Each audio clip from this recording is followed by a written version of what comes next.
Première chose que j'ai remarqué, c'est une Ursula von der Leyen émoustillée par Donald Trump, qui s'est retrouvé dans un bureau et qui habituellement est très autoritaire avec nous, avec, j'allais dire, son peuple européen, qui nous explique que c'est comme ça, que ça doit fonctionner ainsi, et qu'on n'est pas grand-chose et qu'on doit écouter. Et là, c'est pas la même musique avec Donald Trump, qui généralement est présenté comme le diable, pourtant, par ces mêmes personnes. Les européistes, lorsqu'ils se retrouvent à côté de lui, se couchent. Et von der Leyen dit à Trump, vous êtes connu pour être un grand négociateur, un négociateur coriace. Et finalement, en substance, et je vais vous expliquer en détail et détails chiffrés, on a tous les atouts pour se défendre, mais on ne se défendra pas parce qu'on s'est toujours couché, qu'on est une Europe de minables, de lâches, et qu'on continuera à consommer le capital, l'argent, la richesse, la force de travail, irait-on dire même, des Européens qui vont vous engraisser, qui vont vous enrichir parce que vous êtes moins naïf, moins crédule, plus malin que nous. Ça veut dire que, on va parler de la France en premier. Nous, notre excédent vis-à-vis des États-Unis, parce que ce que dit Donald Trump, le prétexte, c'est il y a un excédent européen commercial vis-à-vis des États-Unis. 200 milliards annuels. En réalité, c'est pas 200 milliards, c'est 150. L'excédent commercial de la France, c'est 3 milliards.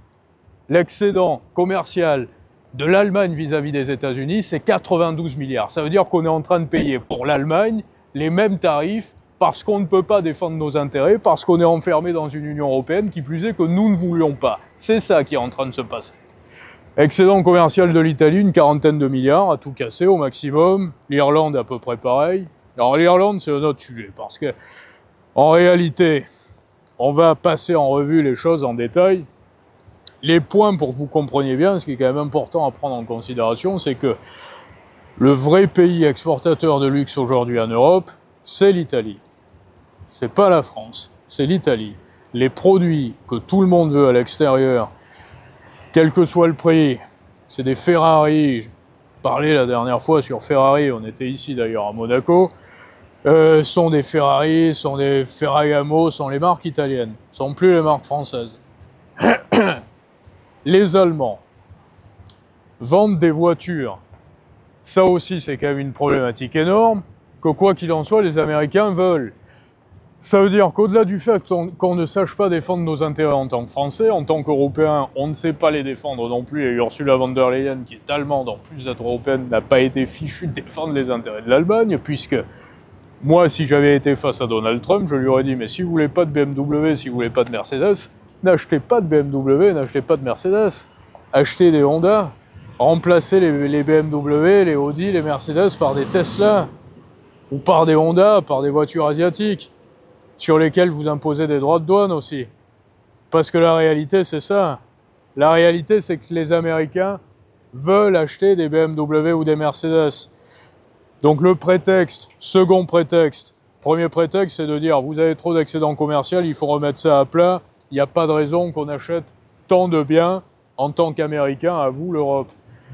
J'ai expliqué pourquoi il n'était pas valable pour la France, puisqu'on n'a quasiment pas d'excédent commercial avec les États-Unis, 3 milliards. Deuxième prétexte sur l'Allemagne, qui est les BM, pas prétexte là, mais deuxième carte en main, on va dire, qu'avait l'Europe, c'était d'expliquer aux États-Unis que s'ils voulaient se passer des voitures allemandes, ils n'avaient qu'à s'en passer, qu'ils n'en achètent plus et qui les remplacent. Et comme j'expliquais, ils ne peuvent pas le faire parce que leur population veut acheter des BMW ou des Mercedes. Donc si l'Europe avait voulu défendre ses intérêts, sur ces points-là, elle aurait dû et elle aurait pu le faire. Ça, c'est le premier point. Là où on entre dans une période particulière et où il va falloir être attentif à titre individuel. Comme vous l'avez compris, si vous êtes entrepreneur, si vous êtes épargnant, si vous êtes citoyen tout simplement, si vous aimez la vie, la beauté, la liberté, la santé, si vous aimez tout ce qui fait un peu les plaisirs de l'existence et le faste de la vie, vous le voyez bien, il y a un état d'esprit de loser en Europe aujourd'hui qui s'est répandu comme une gangrène de la partie business à la partie politique. Ça veut dire que la France a décliné sur le plan politique parce qu'auparavant elle était gaulliste et qu'elle défendait nos intérêts et qu'elle ne les défend plus. Au sein de l'Union européenne ne nous aura jamais défendus. On nous a vendu une Union européenne qui était là pour nous défendre, une Union européenne qui devait être plus forte que nous si nous étions seuls, si nous étions des pays indépendants.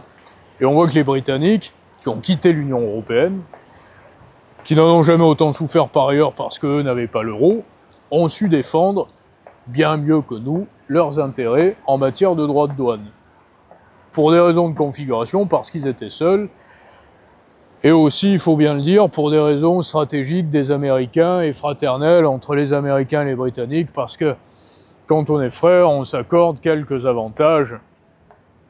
Disons que c'est bien connu et bien répandu, et qu'il n'y avait pas de raison d'accorder ces avantages aux Européens. Donc on les accorde aux Britanniques, mais pas aux Européens. Ça, c'est le premier point. Aujourd'hui, l'Irlande, donc l'essentiel des exportations irlandaises, c'est de la pharmacie. Donc ça n'entre pas dans le calcul des droits de douane. Ça veut dire qu'on se retrouve essentiellement avec des droits de douane finalement qui ont été structurés par rapport à une situation allemande, par rapport à un excédent commercial avec les États-Unis qui vient de l'Allemagne, et dont tout le monde va payer le prix. L'euro, avant d'en arriver à la suite de ce qui devrait se produire sur le plan économique en Europe.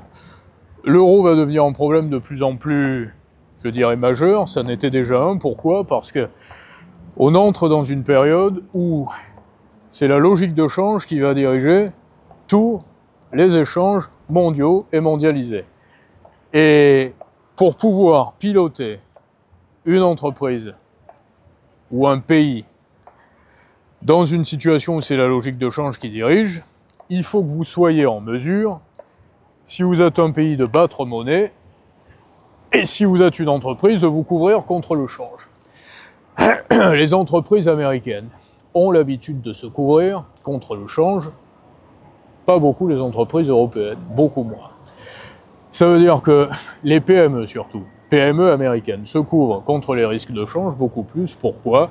Parce que la monnaie c'est leur truc, parce que les compagnies d'assurance c'est leur truc, parce que le marché des devises, ils y sont familiarisés, ça leur est familier. Donc ils ont l'habitude de se protéger contre tout ça et contre les fluctuations, c'est-à-dire que s'ils ont des engagements dans une devise, par exemple en dollars, et que le dollar pourrait baisser et que ça mettrait en péril leur situation, ils se couvrent contre la potentielle baisse du dollar.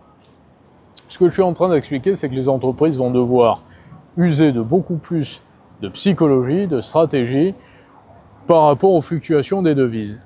Les Américains manient les fluctuations monétaires comme on fait tourner de l'horlogerie suisse. C'est du Mozart. Ça veut dire que Trump aujourd'hui, qui est en guerre soi-disant avec Jerome Powell, finalement, n'est pas tant en guerre que ça, parce que moi je peux vous dire aujourd'hui que ce qui se passe sur le dollar est exactement ce qui doit se passer. Ça veut dire qu'on a un dollar qui est suffisamment fort pour être la grande devise de référence, celle que tout le monde veut encore, celle avec laquelle on peut faire passer toutes les grandes transactions, mais qui va être par période suffisamment attrayant, suffisamment attirant, attractif, pour qu'on puisse favoriser les exportations américaines. Ça veut dire que le dollar qui a perdu 13% de sa valeur face à l'euro, à peu près 13,5% depuis le début de l'année, rend les exportations américaines plus compétitives. On est d'accord, au départ. Bien qu'il faille remettre tout ceci en situation, parce qu'en réalité aujourd'hui, là où je dis qu'il va falloir être beaucoup plus attentif, c'est parce que, si vous voulez, lorsque vous avez des dévaluations, apparemment on appelait ça des dévaluations, ou pour des pays comme la Chine encore aujourd'hui, qui ont des monnaies très dirigées, des systèmes très directifs, vous avez encore des dévaluations, puisque le yuan est maintenu dans une bande passante, pour ainsi dire, et puis la Banque de Chine, le gouvernement chinois, décide un peu au gré des situations de la Chine et du commerce mondial de faire baisser le yuan pour être plus compétitif, justement. Lorsque vous avez des dévaluations, ou, pour le cas du dollar, des dépréciations, c'est-à-dire que la monnaie perd de sa valeur. Elle a perdu de sa valeur face à l'euro, donc vous avez 13% de moins de dollars que vous n'auriez eu précédemment face à l'euro en 6 mois. Donc l'économie est plus compétitive. Mais ce qui est intéressant à analyser, c'est pour combien de temps. Ça veut dire que ce qui se passe généralement, c'est que si vous avez besoin de plus d'unités en dollars pour avoir, avec la même quantité d'euros, il y a un moment où finalement les détaillants, les commerçants, les distributeurs, les vendeurs vont réajuster les prix, vont augmenter les prix, puisque leur monnaie perd de la valeur. C'est pour ça d'ailleurs que lorsque vous allez à Moscou, par exemple, aujourd'hui, vous voyez des prix, vous avez un euro fort, un rouble faible, et puis finalement vous vous apercevez que lorsque vous achetez un bien que vous pourriez trouver en France, il est au même prix finalement, puisque vous le payez beaucoup plus cher en roubles, vous avez besoin de beaucoup plus de roubles, parce que les prix se sont ajustés. Et ce qu'il faut noter, pourquoi j'explique ça, c'est qu'on est dans une période de l'histoire où il n'aura échappé à personne qu'Internet est bien présent, que la plupart des détaillants sont des compagnies mondialisées ou connectées avec des équivalents, des concurrents mondialisés, et que les prix, de facto, sont réajustés beaucoup plus vite. Qu'est-ce que ça signifie?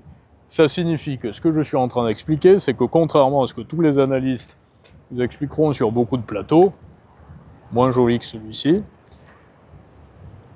l'effet de la dépréciation du dollar, si elle doit durer, cette dépréciation, ce qui est encore à mesurer aussi par ailleurs, parce qu'on pourrait imaginer que l'euro baisse un petit peu à ce moment-là et qu'on se retrouve à nouveau avec d'autres fluctuations, l'effet de toutes les fluctuations monétaires, quoi qu'il en soit, dépréciation des monnaies, durera moins longtemps qu'il ne durait auparavant. Pour cette raison-là, parce que les réajustements de prix se feront beaucoup plus rapidement. Notez également, pour bien comprendre, que les prix des biens qui sont exportés subissent généralement un effet qui dure moins dans le temps par rapport aux dépréciations monétaires que les biens qui sont importés. Puisque naturellement, il dépend des locaux, des commerçants locaux, des détaillants locaux. Quand je dis locaux, ceux qui sont dépendants de la devise qui s'est dépréciée, qui a perdu de la valeur, d'augmenter leur prix. Et généralement, plus la zone va être dans une bonne santé économique, moins la dévaluation, moins la dépréciation va se faire sentir longtemps, puisque finalement, en quelque sorte, on n'y croira pas. C'est un peu ça le principe, parce que comprenez bien qu'une dépréciation, une dévaluation, une dépréciation, lorsque la monnaie perd de la valeur, l'intérêt, c'est toujours piloté quasiment par l'État, les banques centrales. L'intérêt, c'est de relancer la compétitivité par le piège des entreprises. C'est-à-dire qu'il va y avoir un temps où les entreprises vont garder les prix initiaux, c'est-à-dire avant la dépréciation, la perte de la valeur de la monnaie, la dévaluation, et vont les réajuster, mais ça va prendre du temps, petit à petit, parce qu'il y a des engagements, et que pendant cette période, cet état un peu de latence, vous avez une relance de la compétitivité, puisque les étrangers peuvent, avec moins de leur devise, acheter plus de produits dans la devise qui a libellé, dans la devise qui a perdu de la valeur. Je parlais d'Internet précédemment. Vous avez aussi justement la vente sur Internet et les prix, les définitions des prix via des outils numériques qui entrent en ligne de compte dans ces fluctuations-là et dans ces réajustements, puisque lorsqu'auparavant vous imprimiez une série de catalogues et que vous aviez des catalogues qui allaient circuler pendant une année ou pendant une période de 6 mois, vous aviez des prix qui étaient fixes pendant 6 mois. Aujourd'hui, vous avez des prix qui, sur Amazon, vont être réajustés, parfois même par intelligence artificielle, parce que l'IA aura compris, avant même les employés de Jeff Bezos, qu'il y allait y avoir une dépréciation du dollar, qu'elle était en cours, et que donc après il fallait, que ce soit Apple aussi, pareil pour toutes ces sociétés, qu'il fallait augmenter les prix pour se remettre à la page. Donc on entre dans une période où la logique de change va être réellement la pièce maîtresse du système, où la monnaie, on en parle régulièrement, là c'est pas l'objet de cette vidéo, donc je veux faire court sur la monnaie, parce que je veux parler surtout des droits de douane et de l'Europe qui n'a pas su se défendre et qu'il faut à tout prix reprendre en main, et surtout reprendre la France en main avant de reprendre l'Europe en main, parce que c'est pas notre affaire, et que notre affaire c'est une affaire française. Mais la question de la monnaie est importante parce que la crise monétaire, le sujet monétaire va être en tout cas à l'origine de tous les tourments, de tous les troubles, comme ça a été le sujet diplomatique qu'il a été jusqu'à présent. Je pense que ça devrait se calmer pour d'autres raisons. Là aussi, c'est pas l'objet de cette vidéo. Et maintenant, on va entrer dans une logique tout à fait monétaire. Et on va découvrir que la monnaie comme outil peut influencer massivement les événements et les configurations commerciales. Donc il faudrait être en capacité de réagir à ça. Et en Europe, vous ne pourrez pas réagir, puisque l'euro ne peut être que trop fort et toujours trop fort finalement, et ne jamais rattraper ces périodes de faiblesse s'il en avait qui doperaient l'économie et qui permettraient justement ensuite de relancer de l'activité et de faire entrer des capitaux, il ne peut être que trop fort parce que lorsque vous avez une monnaie commune comme ça, il faut qu'elle soit forte. Son seul atout, c'est qu'elle soit forte. Si l'euro devait être plus faible, vous ne tenez pas, la zone disparaît, c'est pas possible. Seul intérêt de l'euro, c'est une monnaie forte. Or, une monnaie doit être forte au bon moment et elle doit être en capacité justement de faiblir, on doit être en capacité de la faire faiblir, comme font les États-Unis aujourd'hui. Est-ce que vous avez l'impression que les États-Unis sont mal gérés? Est-ce que vous avez l'impression que Donald Trump dirige mal les États-Unis, que les intérêts américains ne sont pas défendus par Powell et par Trump? Non, et pourtant le dollar a perdu 13% de sa valeur. Et pourtant, il est possible que Trump veuille laisser glisser, parce qu'il y a un sujet là aussi, mais laisser glisser le dollar durant les temps qui viennent. Donc ce que je suis en train de dire, c'est que il aurait fallu qu'on soit en capacité de piloter notre monnaie. À ce sujet, ce qui est important également de noter, c'est que les vrais marchands du luxe, je le disais un peu précédemment, sont les Italiens. Ceux qui vendent réellement des produits de luxe plus que les Français, les produits que les étrangers veulent, c'est les Italiens. Produits dont on ne peut pas se passer finalement. Sur le luxe, il y a quelque chose d'intéressant. Vous allez à Moscou là aussi. Vous voyez beaucoup de boutiques de marques de luxe qui ont été... on a supprimé les devantures avec les signalisations des groupes français, italiens, plus français d'ailleurs, parfois britanniques, et vous retrouvez les mêmes produits, et vous retrouvez les mêmes codes couleurs. Ça veut dire que les Russes finalement ont gardé le produit lorsqu'il était bien, ils ont viré la marque, parce que tout le monde s'en fiche, ils ont gardé le produit, ils vendent le produit. Ils inscrivent la marque en russe, et ils gardent les codes couleurs parce qu'on les aimait bien, tout simplement. Et donc ça veut dire quoi? Ça veut dire qu'aujourd'hui, les gens sont moins naïfs qu'ils étaient précédemment, finalement. J'ai souvent pour habitude de dire que les gens sont de plus en plus idiots, mais moins naïfs un peu partout dans le monde. C'est vrai qu'il y a moins de panache, il y a moins de classe, il y a moins de... Même au Moyen-Orient, on va à Dubaï, c'est pas Monaco, c'est pas le Moyen-Orient aujourd'hui. C'est bien, on fait des affaires, il y a une bonne ambiance, on peut être heureux, il y a une bonne dynamique, il y a un bon mindset, mais c'est pas Monaco. On mène pas la même vie qu'à Monaco et on mène pas surtout la même vie qu'à Monaco il y a 40 ans ou il y a 50 ans, il n'y a pas le même panache. Ça veut dire que les gens ont perdu en crédulité. Et si on perd en crédulité, c'est le luxe qualitatif qui va avoir de l'avenir. Tout ça sont des sujets qui sont économiques, monétaires, commerciaux, un peu politiques. Et il y a la problématique diplomatique. Grosse problématique diplomatique, c'est qu'on se retrouve aujourd'hui justement avec du gaz russe à portée de main qui pourrait arriver par pipeline, qui arrive d'ailleurs et qui coûterait 30 à 50% moins cher que du gaz américain, qui dans la majeure partie des cas est du gaz naturel liquéfié qui provient donc d'extraction de schiste, qui n'est pas très politiquement correct en Europe, il faut quand même le préciser par rapport justement à la doxa écologique, écologiste.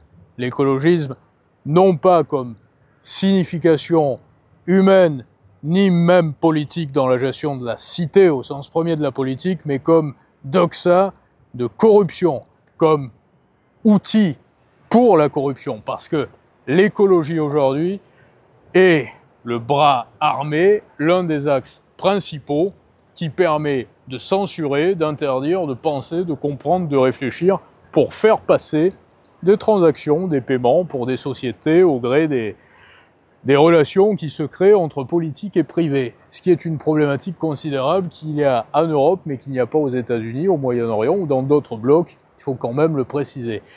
Cette situation fait qu'on se retrouve donc avec du gaz russe à portée de main, tout simplement, avec des Russes qui nous l'auraient vendu 30 à 50% moins cher que le gaz américain, et que l'on va, parce qu'on s'est engagé auprès de ceux, comme je l'ai expliqué depuis une quinzaine de minutes, avec lesquels on aurait eu les moyens de négocier, et on s'est engagé finalement à leur acheter 750 milliards, puisqu'en réalité c'est 750 milliards sur 3 années, donc ça veut dire 250 milliards par an, d'énergie. Donc on s'engage, non seulement on n'a pas usé de nos atouts, et j'ai expliqué qu'on en avait, mais en plus on s'est engagé à acheter 750 milliards sur 3 ans d'énergie aux États-Unis, et à investir 600 milliards. J'aimerais savoir de qui, et de qui qui, Ursula von der Leyen, va sommer d'investir 600 milliards, si les accords n'ont pas déjà été pris. Je ne comprends même pas pourquoi, d'ailleurs, dans la plupart des autres médias et la plupart des autres personnalités, entre guillemets, exposées et parlant d'économie, de finances et d'économie publique, personne ne s'est posé la question de dire, bon, von der Leyen a décidé d'investir 600 milliards européens et de s'engager à investir 600 milliards aux États-Unis, mais qui va investir ces 500 milliards? C'est pas 500 milliards d'investissements publics.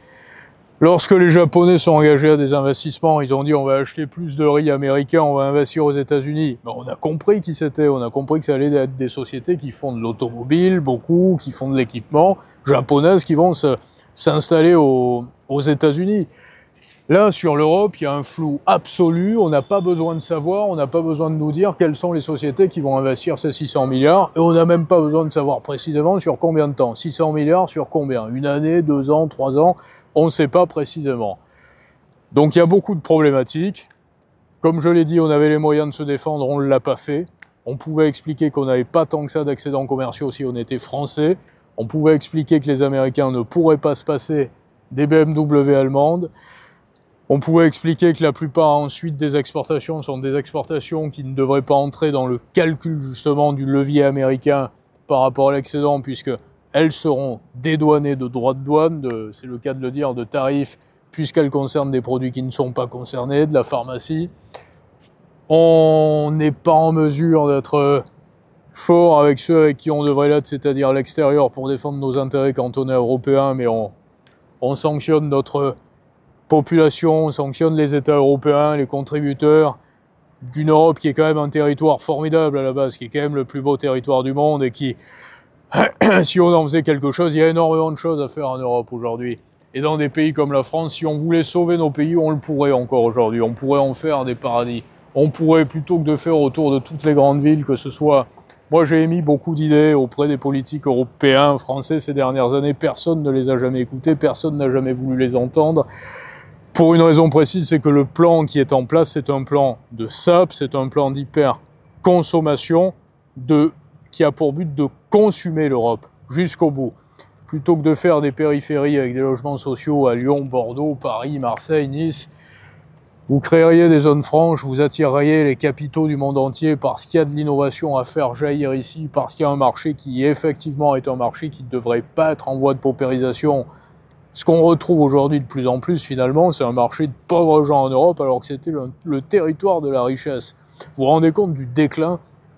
On se retrouve aujourd'hui, si on a une idée, au-delà des contraintes réglementaires même, mais si on a une idée de business, on va la développer au Moyen-Orient, on va la développer aux États-Unis, on ne la développe pas en Europe, parce qu'il n'y a personne pour acheter, pour consommer, pour payer. Il n'y a plus d'argent. Il y a une population de pauvres gens, il y a une population de logés sociaux en Europe, alors que c'était le territoire de la richesse. Et comme je dis, avec la base qu'on avait, si on voulait réellement faire un plan d'action, j'aimais l'idée des zones franches, mais c'est une idée parmi d'autres. Vous créez des zones franches autour de quelques grandes villes de France, en l'occurrence, sur la situation française, et vous allez attirer des capitaux, comme ce qui se fait à Dubaï justement, et vous allez avoir des fintech, plateformes d'échange, sociétés bancaires adaptées à la situation monétaire justement actuelle et à venir, puisqu'il va y avoir beaucoup de bouleversements. Toutes les fintech, parce qu'il y a énormément de business qui se développent là-dedans, le marché des drones, de la livraison par drone, toutes les nouvelles plateformes qui vont être différentes des précédentes et qui pourraient s'installer en Europe, ne s'y installent pas parce qu'il n'y a aucun intérêt. Et au contraire, les gens partent de plus en plus, il y a une fuite de capitaux qui est colossale quand les Américains, eux, savent encore attirer des capitaux, quand le Moyen-Orient attire des capitaux. Ça veut dire que on a l'impression d'être paralysé. Avec cet épisode des droits de douane, on s'est rendu compte qu'on l'était encore plus, parce que même lorsque les deals européens prétendent être l'ennemi des Américains, au final, il l'est sur les mauvaises raisons, c'est-à-dire sur tout le délire wokiste qui est devenu surtout canadien et européen, plus qu'américain, parce que c'est parti des États-Unis, mais finalement aujourd'hui, c'est surtout en Europe qu'il y a la promotion de la... On va même pas rentrer dans le détail, mais la féminisation des hommes, la masculinisation des femmes, la personnification des êtres, l'artificialisation des êtres, tout ça, le moteur de cette idéologie, elle est en Europe malheureusement, elle n'est pas aux États-Unis.